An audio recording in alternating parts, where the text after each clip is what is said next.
day, the message was sent about arrival at the house. She wanted his son to find a bride. Every young girl was invited. Her stepmother didn't want Cinderella to go to bath. Cinderella began to cry. Suddenly, Cinderella's fairy godmother appeared. She took a pumpkin in her couch. Fairy godmother gave her one day a beautiful dress for Cinderella. Now she was dressed. A long time ago there was a huge apple tree. A little boy loved to come and play around with every day. He climbed to the treetop, ate some apples, and took a nap under the shadow. He loved tree and tree loved play with him. Time went by, the boy had grown up and he no longer played around trees every day. One day the boy came back to the tree and tree looked sad. Come and play with me, the tree asked the boy. I'm no longer a kid. I don't play around trees anymore, the boy replied. It's cute to the tree, but that's how all of us are treating our parents. The ant and the dog. Once upon a time, a very thirsty ant was drinking water from the river. Suddenly, the ant lost his balance and fell into the river water.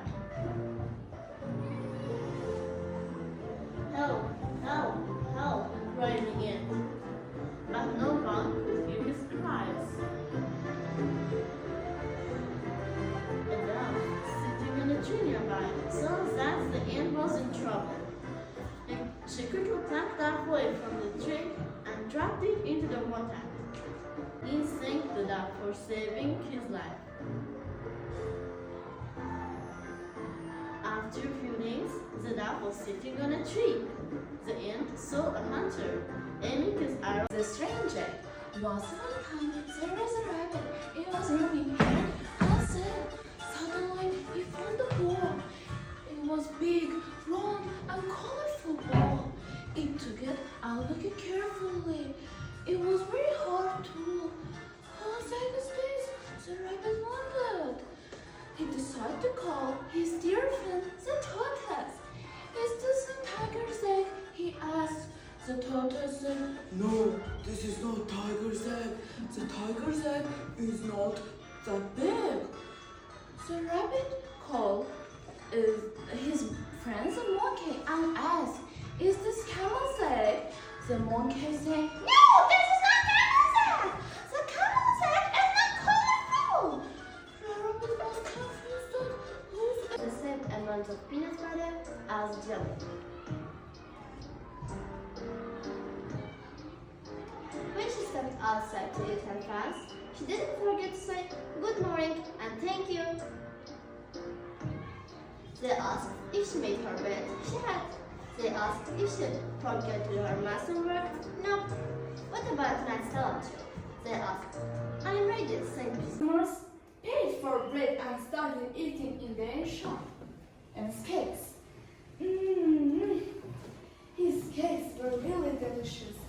People came to the shop from all over town. When they walked down the street, they smelled the baker's wonderful bread and his delicious cakes, and they walked right in his shop. Imagine, sometimes customers paid for bread and started eating in their shop, and his cakes. His cakes were really delicious. People came to the shop from all over town. When they walked down the street, they smelled the baker's wonderful bread and his delicious cakes, and they walked right in his shop. But not everyone came inside. Some people just outside the shop, smelling and looking in through the window. The baker didn't like this. Their stomachs are full of the smells of my bread. I am giving them a free lunch. And said, Oh, this is the end of my life. It stopped screaming and saying, But the second crop is great and clever. He swam and swam and picked the cream which is little. The cream became a ball ball of water. The frog jumped over the ball of water and got out of support. The greatest treasure by Amitka.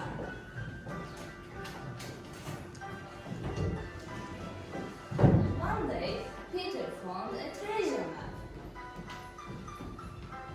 Hooray, I'm going to find this treasure and have some adventure, he exclaimed.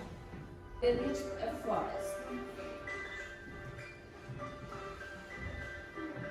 There he met Lion.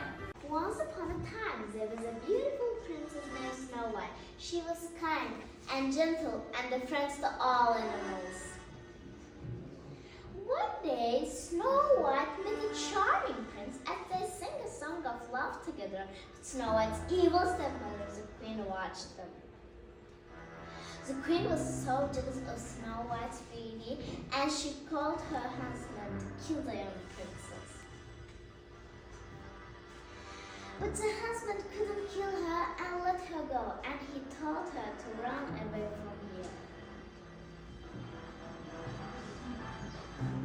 The princess ran.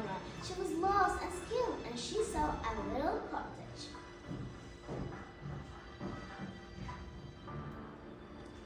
The princess knocked, but no one was home.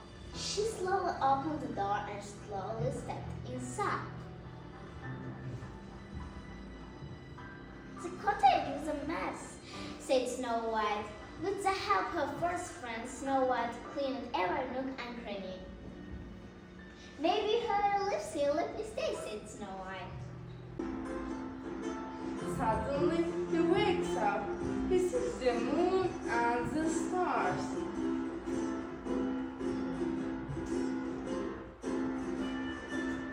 He wants to go out quietly. He gets up and tiptoes out of the house.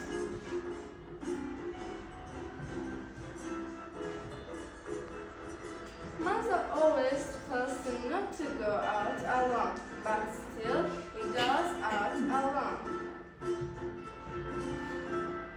He walks into the garden.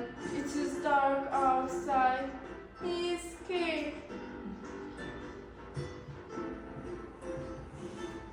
Suddenly, he sees someone behind the bush. Suddenly, he wakes up. He sees the moon and the stars.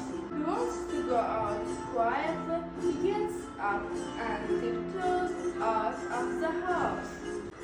Mother always tells him not to go out alone, but still he goes out alone. He walks into the garden. It is dark outside. He is. For ages now, you've been told stories of evil stepmothers and how they ill-treat their stepchildren.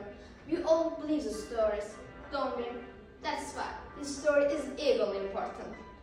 Far, far away, in a town located on the top of snow-clad hills, there lived a traveler by name Peter, who lived in a cottage with his beautiful wife and two children, Jeremy and Celine.